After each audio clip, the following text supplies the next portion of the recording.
1 power n। तो इसका हमें 3 विकल्प दिया गया है, a m-1, तो हमारा इसका विकल्प हो जाएगा a m-n, क्योंकि जब बटे में रहता है तो वो ऊपर जाके माइनस में हो जाता है। तो ऑप्शन नंबर ए करेक्ट है। इसके बाद दूसरा देखेंगे, बहुपद ax प्लस b का शून्यक। ax प्लस b का शून्यक निकालिए। शून्यक निकालने के लिए हम जीरो का तुलना करेंगे, तो जीरो बराबर जीरो कर देंगे, तो ये हो जाएगा हमारा ax बराबर प्लस बी इधर है तो उधर जाएगा, तो माइनस बी, एक्स का मान निकाल लेंगे माइनस बी अपान ए। तो हमारा ये ऑप्शन किसमें है, सी नंबर। तो हमारा सी ऑप्शन, दूसरे का सी ऑप्शन सही हो जाएगा। तीसरा नंबर है 5 गुणे 3 गुणे 0 का मान ज्ञात कीजिए। तो पहला ऑप्शन है 15, 150, 0, इनमें से कोई नहीं। तो हमारा ये हो जाएगा 15 तिहाई वो 5 तिहाई 15, 15 शून्य शून्य। तो हमारा ये तीसरा ऑप्शन सही हो जाएगा, 0 होगा। तो 15, ये चौथा नंबर क्या होगा, द नंबर 50/7 क्या हो जाएगा, भागफल का मान होगा। इसका हम भाग करेंगे तो पॉजिटिव संख्या बिना दशमलव वाली क्या होगी, तो 50/7, 7 सत्ते 49, ठीक है। तो हमारा भागफल क्या निकलेगा, 7। तो ऑप्शन नंबर ये भी सी है। और हर नंबर दिया है इसमें, दो संख्याओं का योग क्या है, 20 है और अंतर 4 है, तो संख्याएं क्या होगी। यदि हम ऑप्शन से सॉल्व करना चाहें तो ऑप्शन से भी हो जाएगा, यदि हम क्वेश्चन को हल करना चाहें तो हल भी हो जाएगा। तो दो संख्याओं का योग, माना पहली संख्या a है, दूसरी संख्या b है, तो योग क्या कर दिए, 20। और पहली संख्या को हमने a माना और दूसरी संख्या को b माना, बराबर 4। तो हमें योग दोनों संख्याओं को जोड़ के 20 कर दिए और दोनों संख्याओं को अंतर यानी घटा के 4 कर दिए। तो इसमें से हम क्या निकाल सकते हैं, a और b का मान। तो b भी कट जा रहा है, तो 2a बराबर ये क्या हो जाएगा, जुड़ जाएगा 24। तो a बराबर क्या हो जाएगा, 24/2 क्या हो जाएगा, 12। तो पहला नंबर हमारा क्या होगा, 12। और 12 का मान रख देंगे इसमें, तो a प्लस b बराबर 20। तो a का मान 12 प्लस, तो a का मान 12 प्लस b बराबर 20। तो b बराबर 20 माइनस 12 बराबर 8।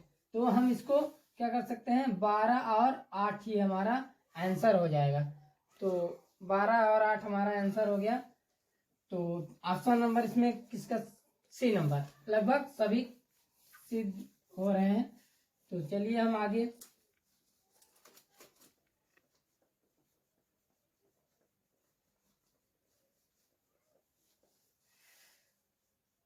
सबसे छोटी पूर्ण संख्या क्या है, सबसे छोटी पूर्ण संख्या 1, 0, 2, 3, ये ऑप्शन में है। तो ऑप्शन नंबर हमारा ये बी नंबर सही होगा, क्योंकि सबसे छोटी पूर्ण संख्या जो होती है 0 से शुरू होती है, और 1 जो है सबसे छोटी प्राकृतिक संख्या है, 2 जो है सबसे छोटी सम संख्या है। तो चलिए हम आगे रिक्त स्थान पे चलते हैं, रिक्त स्थानों की पूर्ति कीजिए। चलिए हमारा दूसरा नंबर, रिक्त स्थानों की पूर्ति कीजिए। सबसे छोटी अभाज्य संख्या, तो सबसे छोटी अभाज्य संख्या हमारा हो जाएगा 2, क्योंकि एक जो है ना ही भाज्य है ना ही अभाज्य है, और भाज्य होने के लिए कम से कम 3 गुणनखंड चाहिए। तो हमारा 2 क्या हो जाएगी, सबसे छोटी अभाज्य संख्या। और रिक्त स्थान की पूर्ति कीजिए में पहला नंबर, दूसरा नंबर हो जाएगा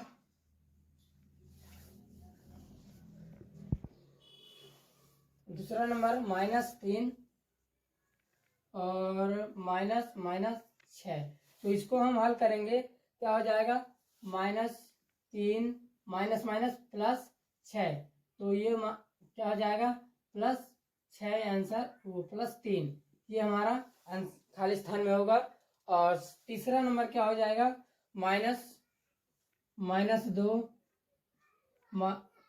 गुणे 1 गुणे -3 गुणे -4, इसका हमें क्या होगा, तो -2 एकम -2 गुणे -3, तो -3 3 दूनी 6 प्लस 6 में आएगा गुणे -4, 6 चौको 24, तो माइनस में ये तीसरे का खाली स्थान में क्या हो जाएगा, -24।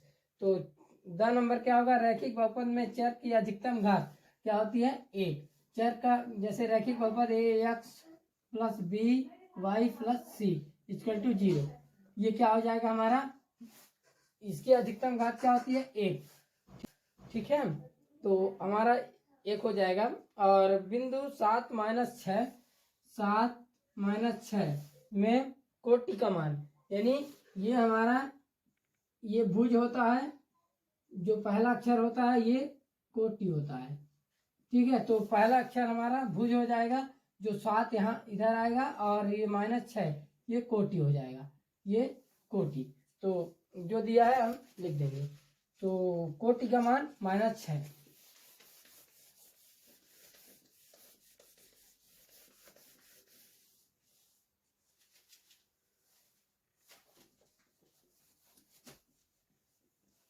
अब इसके बाद देखेंगे सरल रेखा का वह भाग जिसके 2 अंत बिंदु हो, रेखा कहलाता है, रेखा। तो अनंत बिंदु होते हैं सरल रेखा, यानी जो एक रेखा होगा उसके क्या है, 2 अंत बिंदु, तो अंत बिंदु में ये रेखा हो जाएगा, क्या रेखा खंड। ठीक है, तो द नंबर का होगा रेखा। चौथा नंबर होगा, यदि 2 आसन कोण का योग 180 है, तब वे क्या क्या कौन सा कोण बनाएंगे, समपूरक। कौन सा कोण, समपूरक कोण बनाएंगे। ठीक है, तो ये हमारा हुआ खाली स्थान। तो अब चलेंगे हम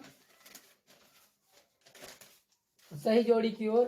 तो पहले का हो जाएगा 90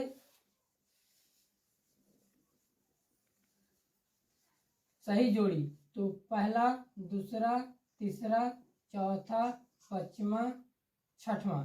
मैं सबको एक एक बता दे रहा हूँ। 90 से कम वाला कोण क्या हो जाएगा, न्यून कोण। 90 से कम जो होता है वो न्यून कोण, जो बी नंबर में दिया है, न्यून कोण। न्यून कोण बी नंबर में दिया है। और 180 से अधिक एवं 360 से कम वाला कोण क्या हो जाएगा, प्रतिवर्ती कोण। तो सी नंबर में दिया है, सी नंबर पहले का ये सी नंबर हो जाएगा, यानी प्रतिवर्ती कोण ये हो जाएगा। और 2 कोणों का योग 90 अंश होता तो वो पूरक कोण। ठीक है, तो पहले नंबर में दिया है, तीसरे का पहला हो जाएगा पूरक कोण, पूरक कोण। चौथे का त्रिभुज जिसका एक कोण अधिक कोण हो, उसे क्या कहेंगे हम, अधिक कोण त्रिभुज। ठीक है, तो ये चौथे का एफ नंबर हो जाएगा, अधिक कोण त्रिभुज। और समान भुजाओं वाला चतुर्भुज क्या हो जाएगा, सम चतुर्भुज। तो पांचवें का डी नंबर होगा, सम चतुर्भुज।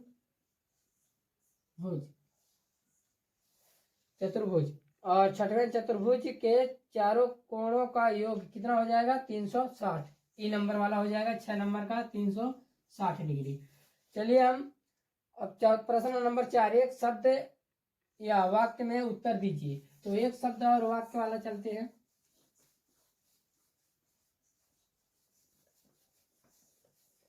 एक शब्द और वाक्य में देखेंगे, 40 का 1/5 का मान क्या होगा। तो 40 का 1/5, तो 40 का यानी गुणा 1/5, तो 40 से कम 40/5 बराबर 8। ये हमारा हो जाएगा पहले चौथे का पहला नंबर 8। फिर इसके बाद 3/2 बटा 6/5 का मान क्या होगा। तो हम इसको क्या करेंगे, 3/2 भागे में है, गुणे में कर देंगे, उल्टा कर देंगे, 6 5 तिहाई 15 और 6 दूनी 12 ऐसे। तो इसको 3/2 भागे 6/5 इसको करेंगे तो ये क्या कहाँ जाएगा, ऊपर का ऊपर, ये नीचे का नीचे। इस नियम से भी हम कर सकते हैं। ठीक है। तो अब तीसरा नंबर हम देखेंगे। तो तीसरा नंबर हमारा a⁻0 का मान क्या होगा। तो a⁻0 का मान हमारा, यदि हम किसी भी संख्या का पावर यदि 0 लगा देते हैं तो वह संख्या हमारा क्या होता है, हमेशा 1 होता है। ध्यान रखिएगा। और इसमें दिया है चौथा number 3x² 3x² plus x plus 5 में x⁻2 का गुणांक लिखिए। तो हम देखेंगे x² कहाँ लिखा है, ये। तो इसके जस्ट पहले वाला क्या हो जाएगा, गुणांक। तो इसकी गुणांक क्या होगा, 3। तो चतुर्थांश किसे कहते हैं। तो चतुर्थांश यानी 4 भागों में डिवाइडेड, इसको लिखना है। तृतीय चतुर्थ भाग में बट जाता है। जो ये प्लस प्रथम भाग प्लस प्लस का होता है, ये प्लस माइनस प्लस का होता है, ये माइनस माइनस का होता है, और चतुर्थ भाग प्लस माइनस का होता है। इसे हम चतुर्थांश कहते हैं। और इसकी जो ये भुज और ये कोटि में डिवाइड हो जाती है। तो यूक्लिड का कोई एक अभिधारणा लिखिए। तो यूक्लिड का कोई एक अभिधारणा यानी एक रेखाखंड को, यानी दूसरा क्या हो जाएगा, पहला नियम भी बता सकते हैं, दूसरा नियम, यानी आप 5 नियम जो यूक्लिड क्या है उसमें से एक आप बता सकते हैं। तो पहला नियम क्या कहेगा, एक रेखाखंड को हम अनिश्चित रूप से बढ़ा सकते हैं, यही हम लिख सकते हैं। यानी और क्या लिख सकते हैं, 2 बिंदुओं के बीच सिर्फ एक ही रेखाखंड खींची जा सकती है, ये हम लिख सकते हैं। तो 5वां नंबर हमारा क्या हो जाएगा, सत्य असत्य। तो सत्य असत्य में हम देखेंगे।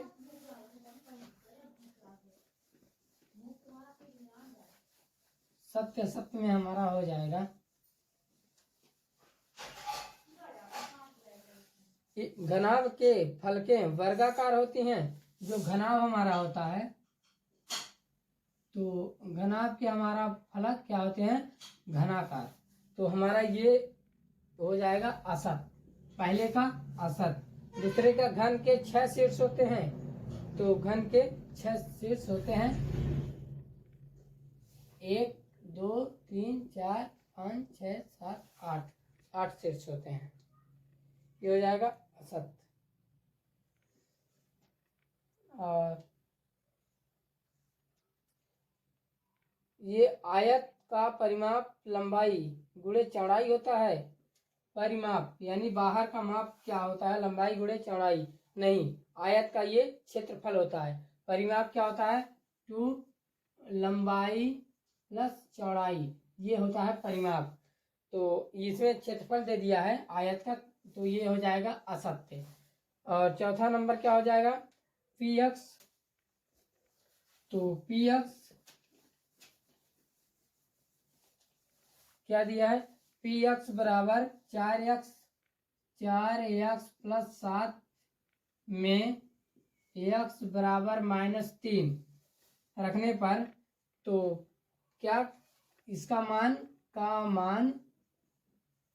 क्या 5 होगा। यदि 5 आता है हमें इस वैल्यू में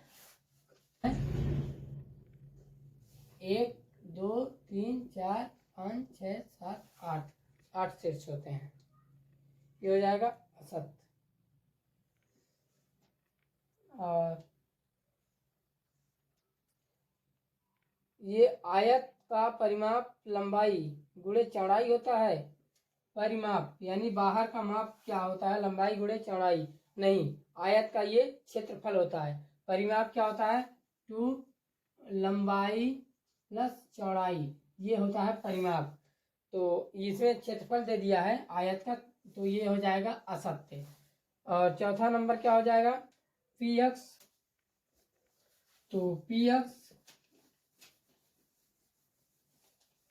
क्या दिया है, px बराबर 4x प्लस 7 में x बराबर -3 रखने पर तो क्या इसका मान क्या 5 होगा? यदि 5 आता है हमें इस वैल्यू में, x का वैल्यू इस समय बहुपद में पुट करने पर क्या हमारा 5 आता है? यदि आता है तो सत्य है, नहीं तो असत्य है। तो 4x का मान -3 प्लस ये 7 हो जाएगा। तो 4 तिहाई 12 -12 प्लस 7 क्या हो जाएगा? -5। ये भी हमारा क्या हो जाएगा? असत्य। और छठवां नंबर x बराबर 0। x बराबर 0 क्या x अक्ष का समीकरण है? बिल्कुल x अक्ष का समीकरण होगा x का मान 0 रख देने पर।